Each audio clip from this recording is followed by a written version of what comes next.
Gente, se você tem uma Bíblia aí, abra em Lucas capítulo 24, versículo 32. Nós vamos aprofundar um pouco mais no assunto um coração queimando por Jesus. Nós vamos ir um pouquinho adiante nisso, ok? Então, Lucas capítulo 24, versículo 32, diz assim: E disseram um ao outro: Não é verdade que o coração nos ardia no peito quando ele nos falava pelo caminho, quando nos explicava as Escrituras? Essa passagem está falando sobre algo que eu creio muito importante para a sua vida, é muito importante para a minha vida também, que é ter um coração queimando por Jesus.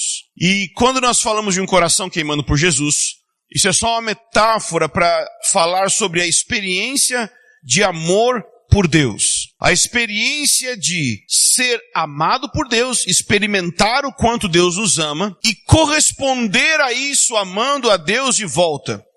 Basicamente, isso é o que significa um coração pegando fogo por Deus. O fogo de Deus é mais do que emoções, ainda que inclua as emoções. É mais do que experiências de chorar, rir, cair no chão, ainda que possa incluir essas coisas. O fogo de Deus, essencialmente, é quando nossas afeições mais profundas, nosso desejo, nossas emoções, nossos pensamentos, a essência de quem nós somos é tocada pelo fato, é ministrada, é afetada pelo fato de que Deus ama você intensamente. E quando isso acontece, quando você é convencido do quanto Deus te ama, o seu interior é mexido e ele começa como uma fonte jorrar de volta amor para Deus. E essa é a essência da vida. Esse é o sentido da vida. É ter o nosso ser tocado pelo amor de Deus, tocado pelas afeições de Deus. Deus te ama, Deus quer muito que você entenda que Ele te ama e sinta. Essas duas coisas são essenciais. Muitas pessoas entendem, biblicamente, teologicamente, doutrinariamente, né? Eu sei que Deus me ama porque a Bíblia diz assim. As pessoas creem que Deus as ama porque está escrito na Bíblia, mas nem sempre o seu coração foi inflamado com a realidade que as Escrituras se referem.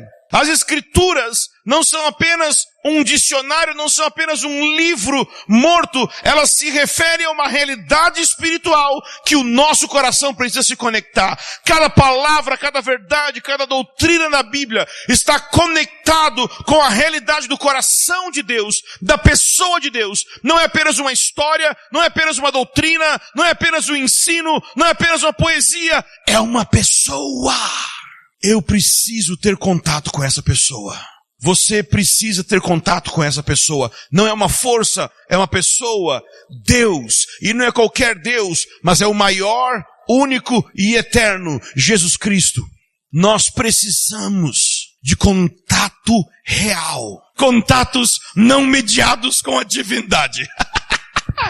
Desculpa se isso parece estranho para você. Mas, gente, se Deus existe mesmo, eu não quero ser um evangélico religioso que fica grosso e paz, irmão. Eu quero ser uma tocha acesa. Eu quero ser alguém que queima por Ele. Porque se Ele existe, e Ele é quem Ele diz que é, e quem Ele diz que é, a Bíblia diz que Ele é amor. A Bíblia nem diz que Deus simplesmente ama. Diz que a essência de quem Ele é amor. Se nós temos contato com Ele, nós amamos de volta. Isso é um coração queimando. E nós lemos na semana passada, Isaías 62, que diz no versículo 1, que Deus não vai descansar até que a nossa salvação seja uma tocha acesa. E tem muitas implicações nesse versículo, incluindo implicações para Israel, para Jerusalém. Mas uma implicação pessoal, devocional, uma aplicação devocional dessa passagem é que Deus quer fazer com que a sua salvação deixe de ser uma chatice religiosa e monótona e se torne uma tocha acesa de paixão por Jesus. Deus quer nos salvar dessa coisa parada, dessa coisa que é totalmente previsível, que os homens chamam de religião, e Ele quer nos introduzir em algo, Ele quer nos introduzir em uma outra realidade, que também começa com R, mas chama romance. Deus quer nos levar a um lugar onde nós temos o verdadeiro romance com Ele, onde nós sentimos que Ele sente algo profundo por nós, e o nosso coração se volta para Ele, doce, macio, porque Ele está dizendo constantemente: você é meu filho amado, em quem eu tenho alegria, você é minha filha amada, em quem eu tenho satisfação. Nós precisamos disso. Mas como que isso aconteceu aqui no caminho de Emaús com esses homens? Como que foi que eles experimentaram isso? Simples. Em primeiro lugar, eles falaram duas coisas aqui no texto. Eles disseram um ao outro: não é verdade que o coração nos ardia no peito quando Ele nos falava no caminho? O que nós precisamos? Que Ele nos fale. Nós precisamos ouvir Ele. Mas quem é Ele? Ele é a palavra viva. Jesus Cristo é a palavra viva. Nós precisamos que a palavra viva fale conosco, toque o nosso coração. Porque quando Jesus Cristo, a palavra viva, ministra ao nosso coração vai queimar. Eu garanto para você que seu coração vai pegar fogo. E como eu falei semana passada, alguém em algum momento precisa colocar uma estaca no chão e dizer: se essa promessa que Deus nos deu aqui em Isaías 62 é verdade, que Deus está prometendo que vai fazer com que a nossa salvação seja uma tocha acesa, eu não vou me demover dessa posição até que Deus me faça um homem e uma mulher pegando fogo para Ele. Eu preciso desse fogo, você precisa desse fogo, irmão. E você precisa decidir. Porque enquanto isso é só mais um dos muitos assuntos, tudo bem. Só que o que eu estou falando é o assunto fundamental no reino de Deus. Como eu disse nas ofertas, é o principal mandamento. O amor por Deus é a principal realidade que você precisa se preocupar. E se você não tem cabeça para pensar em mais nada, pensa só nisso, porque tudo irá para o lugar se você se preocupar só com isso. O principal é amar a Deus. Então, qual é a chave para amar a Deus?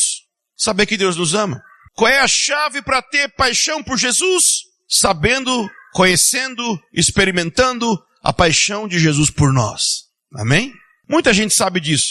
Pelo menos nessa comunidade, a gente espera que sim.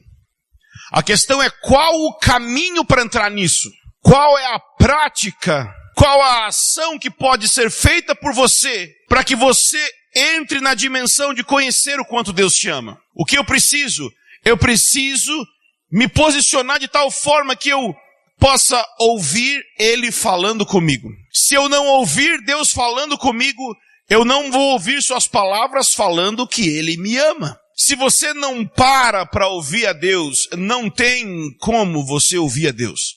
Isso não significa simplesmente parar para fazer devocional, ter um momento de oração silencioso no dia. Isso sim, faz parte, mas tem a ver com uma postura do coração também. Uma postura onde eu, no meu dia a dia, eu estou pronto para dizer: fala que o teu servo ouve, fala que tua serva ouve. Nós ainda vamos falar mais nos próximos meses sobre uma realidade que é o ofício diário ou ofício divino, ou a liturgia das horas. Mas basicamente é que os monges tinham horários de oração todos os dias, e nós temos percebido que se você parar 3 vezes ao dia, mesmo que seja 5 minutos, 3 vezes ao dia, nem que seja 5 minutos, para você silenciar o seu coração e sua mente, e ler, lembrar, meditar nas palavras de amor de Jesus por você, gradualmente, estresse, ansiedade, depressão vão ser eliminados da sua vida. Porque a essência de tudo isso é que nós não acreditamos que Deus nos ama. Mas um batismo de amor está disponível para você hoje. Basta você ouvir Ele falando com você. Se hoje, como diz Hebreus, ouvirem sua voz, não endureça o coração, não se feche para a experiência. Só que o versículo não termina dizendo simplesmente que Ele nos falava pelo caminho. Porque tem mais uma frase aí no versículo, pelo menos na minha Bíblia tem. Não diz apenas quando Ele nos falava pelo caminho. Também diz quando Ele nos explicava as Escrituras. São 2 realidades que sempre andam juntas. Jesus falar conosco e ler e entender a Bíblia. Porque Jesus fala conosco quando a Escritura é explicada ou aberta para nós. Pensa, que maravilhoso, que incrível esse momento aqui na Bíblia. Porque nós temos Jesus, a palavra viva, que explica sobre si mesmo, usando a Bíblia, sendo que ele poderia falar diretamente sem usar a Bíblia, porque ele é o próprio Deus. Deus decidiu se explicar por intermédio da Bíblia. Quem somos nós para não ler esse livro? Esse livro não é qualquer livro, mas ele é o registro sagrado do coração ardente de Jesus, do coração em chamas de Jesus. Jesus tem um coração em chamas de amor pelo seu povo, pela sua igreja, e ele inflamou o coração de profetas e apóstolos na Bíblia, e o resultado é esse livro. Esse livro é um livro do amor de Deus por você. Se eu quero ter um coração queimando, eu preciso ter contato com esse livro. E eu não estou dizendo contato com livros cristãos. Tem muita gente que lê livros cristãos. Tem muita gente que ouve música cristã.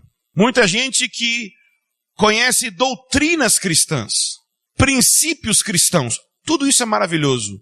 Mas nós precisamos de um contato direto com essa palavra. Deixa eu falar um negócio que a gente estava conversando essa semana. Sei que tem gente nova andando conosco e eu preciso informar isso para você. Nós não cremos que durante o culto você é alimentado com a palavra. Tem gente que pensa isso, né? Fui no culto e saí alimentado. Não, irmão. Aqui você não está sendo alimentado. Eu sou o garçom que estou mostrando o menu. Alimentar é quando você vai para casa e age em cima do que eu estou falando. Aí você vai comer. Tem gente que ouve muita pregação, de muito pastor, ouve palavra mesmo, Bíblia mesmo, e morre de inanição espiritual, porque não corresponde ao que está ouvindo, entrando numa busca real daquilo que está ouvindo. Não é minha responsabilidade te alimentar. É minha responsabilidade como pastor te levar ao lugar que tem alimento. É isso que o pastor faz. O pastor não enfia grama na boca da ovelha. É sua responsabilidade comer.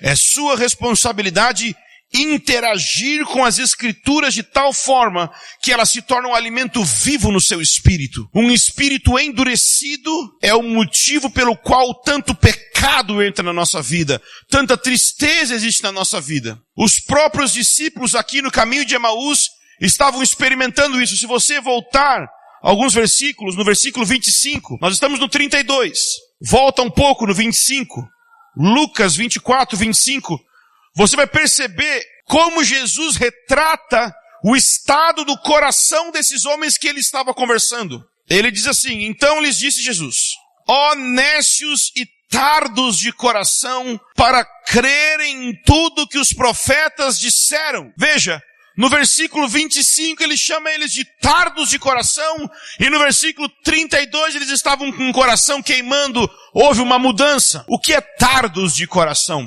Lerdo. Devagar, mas não significa burro, porque a Bíblia nem chama ninguém de burro. A Bíblia chama as pessoas de tolo. Existe uma diferença entre o tolo e o burro. É porque tolo, tanto o inteligente como o burro podem ser. E burro é só um jeito de falar ignorante, porque burro mesmo não existe. Mas tem ignorante, quem ignora a realidade. E tem o tolo, que é, sabendo da realidade, não decide agir de acordo com ela. Mas aí, além de chamar eles de tolos, de nécios, aqui é o sentido, ele vai falar sobre tardos, ou seja, pessoas que são lentas. Em que sentido que elas são lentas no coração? É que o coração delas está fechado. Não é que elas estão contra Deus, são cristãos, aqui são discípulos. Então são discípulos de Jesus. Discípulos de Jesus como você. Mas às vezes o discípulo de Jesus, ele é muito devagar para abrir o coração e deixar que experiências profundas com Deus fluam. Ele é lento para abrir o coração e deixar que rios fluam do seu interior. Por uma série de motivos nós somos assim. Mas eu quero te garantir algo. Estude a história da filosofia. Leia todos os filósofos. Depois estude a história da psicologia e todos os principais psicólogos e o desenvolvimento. E ainda assim, você não vai conhecer o coração humano. As pessoas estão há séculos tentando entender o coração do homem. Mas o nosso coração, ele é tão vasto que nós vamos estar na eternidade e nós ainda vamos estar conhecendo o nosso próprio coração. Deus nos conhece, nós não nos conhecemos. E a questão é que o seu coração, ele é como um rio. E esse rio, ele está fluindo em uma direção, a eternidade, com ou sem Deus. Mas ele está fluindo para esse lugar. O problema é que nós, ao invés de ouvirmos o que Deus diz sobre o nosso coração e agirmos em relação ao nosso coração da maneira que Deus ensina, nós agimos da nossa própria maneira e assim nós nos tornamos nécios, tolos. E nós temos a história da filosofia e a história da psicologia para provar que as pessoas não entendem o coração. Não estou dizendo que a filosofia não tem importância e que a psicologia não tem importância, não é isso. Só estou querendo te dizer que gente muito mais inteligente que a gente muito mais estudada que a gente, se aplicou a entender a mente, o coração, o interior. Muitos descobriram coisas grandes, mas mesmo assim não descobriram tudo. Por quê? Porque Deus colocou a eternidade dentro de nós. Tem uma semente de eternidade no seu coração. E somente realidades eternas podem preencher o seu coração. Sua família não pode preencher o seu coração. Seus amigos não podem preencher o seu coração. Seus amigos não podem preencher o seu coração. A igreja não pode preencher o seu coração. O ministério não pode preencher o seu coração. A religião não pode preencher o seu coração. O dinheiro não pode preencher o seu coração. Netflix não pode preencher o seu coração. Nada pode preencher o seu coração além daquilo que tem a dimensão do seu coração, a eternidade. Nós precisamos da realidade da eternidade fluindo no nosso coração. Caso contrário, ele se torna um coração lento. E qual é a solução quando o meu coração se fecha, se torna duro, se torna lento, está em trevas? Eu preciso que essa palavra que Jesus abriu para os discípulos do caminho de Emaús, essa escritura que Jesus falou com eles, a palavra viva falando a palavra escrita para os discípulos, eu preciso que isso aconteça comigo. Talvez nós lembramos da história dos discípulos do caminho de Emaús e pensamos, cara, eu queria estar lá, né? Eu queria estar lá. Mas já pensou? O próprio Jesus ressurreto explicando a Bíblia. Uau! Eu queria isso para mim. Pois é, o Espírito Santo é tão real ao seu lado hoje quanto será Jesus quando ele voltar. A questão é, porque o Espírito Santo ele sofre de um problema. É uma brincadeira, tá? Mas o Espírito Santo sofre de um problema. Qual que é o problema que ele sofre? Invisibilidade. Porque ele é invisível. Nossos olhos se acostumam mais com o que é visível. Então nós pensamos que ele não está do nosso lado, disponível para nos explicar a Escritura. Mas ele está. Assim como os discípulos no caminho de Emaús tiveram a experiência de Jesus explicar a Bíblia para eles e o coração deles queimar, você hoje tem a possibilidade de Jesus também ensinar a Bíblia para você e o seu coração pegar fogo. Mas eu preciso decidir. Isso foi só a revisão. Abre em João 7,38. João 7,38 diz assim: quem crer em mim, como diz a Escritura, do seu interior fluirão rios de água viva. Que promessa maravilhosa, amém? Do seu interior fluirão rios de água viva. Isso é uma outra metáfora, mas é a mesma realidade. É a eternidade fluindo no seu coração. É o amor de Deus fluindo no seu coração. Nós queremos isso, amém? Quem quer isso? Eu quero rios de água viva fluindo no meu interior, santificando a minha vida, mudando o meu humor, transformando o meu caráter, afetando minha personalidade. Eu preciso disso. Todo ser humano precisa disso. A questão é, como fazer isso? Aqui diz, quem crer em mim. Amém. Então eu vou crer em Deus e rios vão fluir do meu interior. O que é interessante é que existem muitos crentes hoje e pouco rio fluindo. Existe muita gente que vai na igreja, que se diz crente, mas poucas pessoas que estão exalando amor por Deus. Se eles são crentes, a Bíblia promete que rios de água viva vão fluir do interior deles. Será que a Bíblia está mentindo? Não. Qual é a chave? Qual é o dilema? É a frase do meio. Quem crer em mim, como diz a Escritura.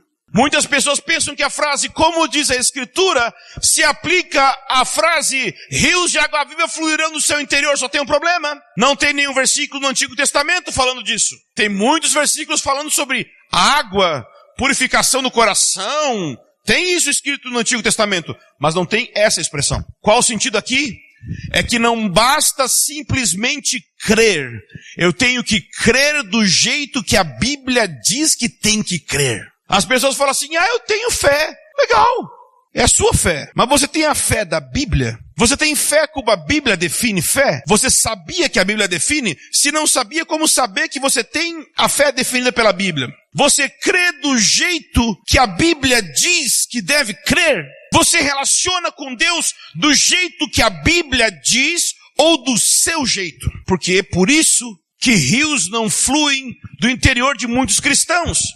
É porque eles querem crer, e você pode trocar aqui a expressão crer por relacionar com Deus. Porque não é simplesmente uma crença. Crer aqui tem a ver com uma experiência de confiança do coração. E isso é um relacionamento. Eu não posso relacionar com Deus do meu jeito. Eu tenho que relacionar com Deus do jeito de Deus. Nas palavras do texto, como diz as Escrituras. Se eu não relacionar com Deus, como diz as Escrituras, rios não fluirão do meu interior. Você entende como é poderosa a palavra de Deus? Porque se eu tiver contato com a palavra, o meu coração queima. Se eu tiver contato com a palavra, rios fluem do meu interior. Não basta muita oração. Semana passada eu falei sobre isso. Eu usando Efésios, eu falei. Capítulo 5 de Efésios, versículo 18 diz: não vos embriagueis com vinho, mas enchei-vos do Espírito, falando entre vós com salmos, hinos e cânticos espirituais. Ou seja, nós precisamos cantar a Bíblia, nós precisamos adorar. Eu falei isso e eu não sei se isso entrou na sua mente, mas eu quero martelar isso continuamente para que isso entre na sua mente. Vamos olhar aqui, Colossenses 3,16. Colossenses 3, a palavra de Cristo habite ricamente em vós. É isso que eu preciso, é isso que você precisa. Eu preciso que a palavra de Cristo habite em mim ricamente. Mas como que isso acontece?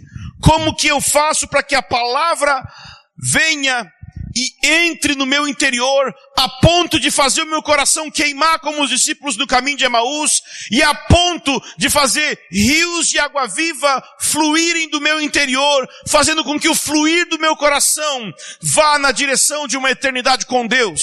A palavra de Cristo habite ricamente em vós em toda sabedoria e aconselhai-vos uns aos outros com salmos, hinos, cânticos espirituais, louvando a Deus com gratidão no coração. O meu coração precisa se abrir para a palavra, e o meu coração se abre para a palavra quando eu canto a palavra, quando eu oro a palavra.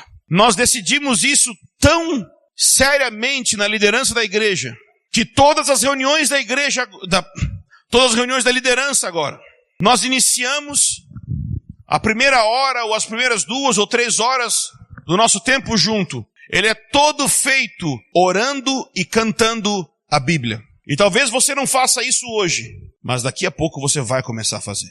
Mesmo que você não queira, você vai fazer. Porque você vai querer. Porque você vai ver como Deus vai mudar a nossa vida. Porque cantar a Bíblia, orar a Bíblia, transforma a vida de alguém. Não é só ler como se fosse um dicionário. Eu preciso que a palavra de Cristo habite em mim por meio de meditar nessa palavra e cantar essa palavra. É por isso que nós temos os turnos de adoração com a palavra, os turnos devocionais, porque nós queremos cantar a palavra. Quando nós cantamos a palavra, ela entra em nós e ela vai nos enchendo a tal ponto que em algum momento ela começa a fluir de volta para Deus em devoção, em adoração, em amor. É para isso que nós estamos aqui. Então eu quero encerrar mostrando para você 3 maneiras que você precisa, 3 atitudes que você precisa ter ao ler a Bíblia e ao meditar na Bíblia, para poder entrar nessa experiência de o coração queimar, rios fluírem no seu interior e você ter a palavra de Cristo habitando ricamente em você. Então, em primeiro lugar, por que tem gente que lê a Bíblia e a vida dela não é transformada? Porque tem gente que lê, por vários motivos. Por que tem gente no presídio lendo a Bíblia para passar o tempo, mas nunca é salvo, nunca é mudado, nunca é transformado? Por que tem gente na igreja evangélica que lê a Bíblia todos os dias, mas é uma pessoa maldosa com seus amigos, com seus parentes? Porque ela não lê com a primeira atitude e o primeiro passo que você precisa ler a Bíblia. Eu preciso ter uma atitude de submissão. Ou seja, eu preciso do meu espírito ter um espírito de dedicação. Repete comigo, dedicação. O que é isso? Não significa que você vai necessariamente obedecer tudo que você está lendo. Por quê? Porque você é um pecador. Pode ser que coisas erradas aconteçam. Não que você está planejando o erro. Mas a questão é que ao ler, você precisa decidir no coração: eu vou obedecer 100% a isso que eu estou lendo. Se ao ler, que você passa pelo Sermão do Monte, se você não engasga ao ler Mateus 5, 6 e 7, você não está lendo. Porque são tantas ordens, são tantas verdades que Deus nos dá ali, que é impossível passar de uma para outra de qualquer jeito. É como passar correndo por uma galeria de arte, não tem sentido. Você precisa parar e olhar cada obra de arte para captar o significado da beleza.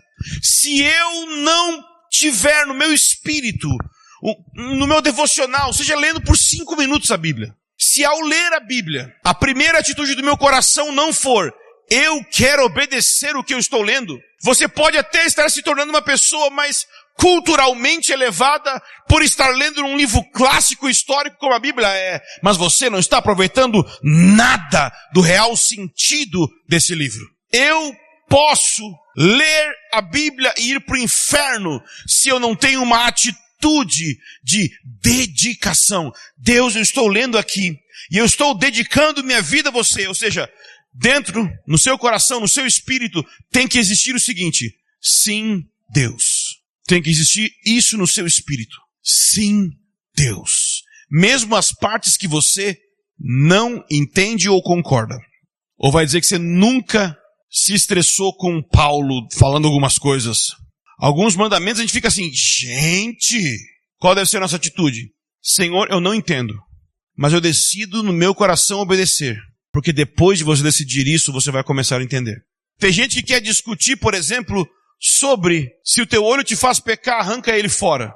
Eu quero te dizer uma coisa: você nunca vai entender esse versículo enquanto você não estiver disposto a arrancar o seu olho para obedecer Jesus. Ou seja, talvez Jesus não está falando para arrancar o olho literalmente. Talvez Jesus não está falando para você se mutilar, porque a Bíblia não aprova a automutilação. Mas enquanto eu não tiver no meu coração um sim, Senhor, o que você está dizendo eu vou fazer, você não vai entender de fato. Eu preciso então, em primeiro lugar, ter um espírito de consagração ao ler a Bíblia. Só que eu acredito que muita gente aqui concorda comigo. Talvez 100% de vocês concordam com isso que eu estou falando. A maioria dos cristãos concorda que eu preciso de um espírito de consagração ao ler a Bíblia. Mas talvez nem todos vocês aqui concordam com a segunda atitude que eu preciso. Um espírito de devoção. Um espírito de devoção. No espírito de consagração, dentro de mim tem algo dizendo: sim, Senhor. Mas no espírito de devoção tem algo dentro de mim dizendo: eu te amo, Senhor. Não basta apenas decidir obedecer. Eu preciso mergulhar num relacionamento com Ele. Num diálogo de amor com Ele. Onde eu vou ouvir a voz dEle e Ele vai ouvir a minha voz. E o assunto vai ser: eu te amo. Não é simplesmente obediência. Ainda que obediência 100% seja muito importante. Mas é também devoção. É paixão. É relacionamento, é amor. Enquanto lê o livro, saber que o livro fala de uma pessoa que está na sua frente enquanto você lê. E que mesmo que você não a veja, você pode perguntar para ela, como por exemplo, da passagem do caminho dos discípulos de Emaús, que a gente leu no início. Você pode perguntar para ele: Senhor, conta para mim como foi naquele momento. O que você estava pensando? O que você estava sentindo? Já parou para pensar que Jesus, o Jesus da Bíblia, está na sua frente quando você lê a Bíblia? Que o Deus de Gênesis 1, o Deus que tem Gênesis 1 no currículo, habita no teu espírito.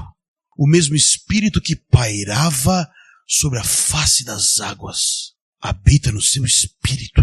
E ele é o espírito que inspirou os profetas e apóstolos da Bíblia a escreverem esse livro. Ou seja, você tem acesso aos originais. Sabe quando os caras falam assim, mas o que esse texto diz no original? Eu vou te falar o que ele diz. Ele diz assim, eu te amo. É isso que o texto diz no original. Ele fala, eu quero um relacionamento de amor com você. Eu quero comunhão com você.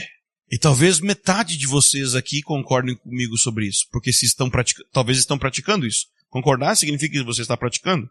Mas existe uma terceira atitude que eu preciso enquanto eu leio.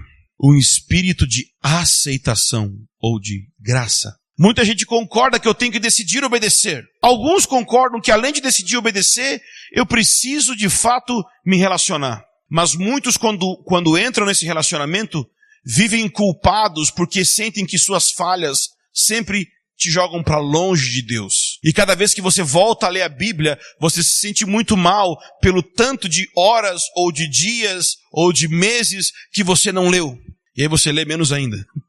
Eu preciso entender que existe um olhar de graça de Deus sobre a minha vida quando eu leio a Bíblia. Ou seja, quando eu leio mesmo um mandamento muito alto, que eu sei que eu não estou vivendo, você tem um Deus ao seu lado dizendo, se você quer viver, mesmo que você não esteja vivendo, eu quero que você saiba, eu estou sorrindo. Mesmo que você não esteja obedecendo, se você decidiu obedecer, eu estou sorrindo. Ou seja, você pode não estar obedecendo porque você é um rebelde. E rebeldes não têm o sorriso de Deus, ainda que tenham o seu amor. Eu não estou sorrindo sempre para os meus filhos, mas eu nunca deixo de amar eles. Porque às vezes eu estou sorrindo e às vezes eu estou disciplinando. O rebelde é disciplinado, mas nunca deixa de ser amado. Mas existe uma diferença entre ser rebelde e ser imaturo. Eu não disciplino tudo que meus filhos fazem, porque nem tudo é rebeldia deles.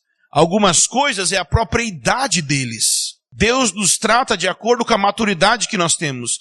Nos disciplina somente na medida da nossa maturidade. Mas muitas desobediências que às vezes existem na nossa vida, Deus sabe que não são imaturidade, Deus sabe que não são rebeldia, Deus sabe que são imaturidade, e Deus continua sorrindo para você, porque é esse sorriso que vai te dar força para você continuar. Deus está nessa manhã sorrindo para você. E Ele está te convidando a correr na direção dEle. Ele está te convidando essa semana a você ir para o seu quarto ou para o seu banheiro, no seu escritório, algum lugar secreto. E eu estava lendo, umas 2 semanas atrás, Mateus 6, e Jesus falando sobre não orar em público para ser visto e tudo mais. E ele chega nesse momento que ele fala, orarás ao teu pai que está em secreto. E essa frase bateu em mim. Sabe, aquele negócio assim que você já leu 1000 vezes e até já ouviu pregação, mas parece que nunca parou para pensar? Existe um atributo de Deus que se chama secreto. É o Pai que está em secreto, o Pai que vê em secreto. Existe um aspecto de quem Deus é que você nunca vai conhecer nesse culto aqui. Existe um aspecto de Deus, a sua intimidade, que você nunca vai conhecer nesse culto, que você só vai conhecer quando você fechar a porta do seu quarto. Talvez você tenha que acordar mais cedo antes das crianças levantarem. Talvez você tenha que dormir mais tarde depois que todos eles forem dormir. Talvez você tenha que sair, caminhar por aí, porque você está gordo, né? Então você aproveita e já vai fazer um exercíciozinho. Mas você vai sem música e sem nada, você vai silenciando o seu espírito enquanto caminha. E você vai falando com ele, você vai ouvindo a voz dele. Eu preciso disso, você precisa disso. Que nesta semana você vá para o lugar secreto. E às vezes o lugar secreto pode ter gente ao seu redor, mas é de uma maneira que você não está se mostrando para as pessoas. Muitas vezes eu morei com outros jovens no mesmo quarto que eu, quando eu era solteiro, e eu não tinha muito espaço secreto. Mas a minha cama era meu altar. E às vezes eu era tão exagerado que eu botava o cobertor assim, fechava assim, igual no presídio. Igual meus filhos chamam de, pai, faz uma bacana pra gente tá dentro.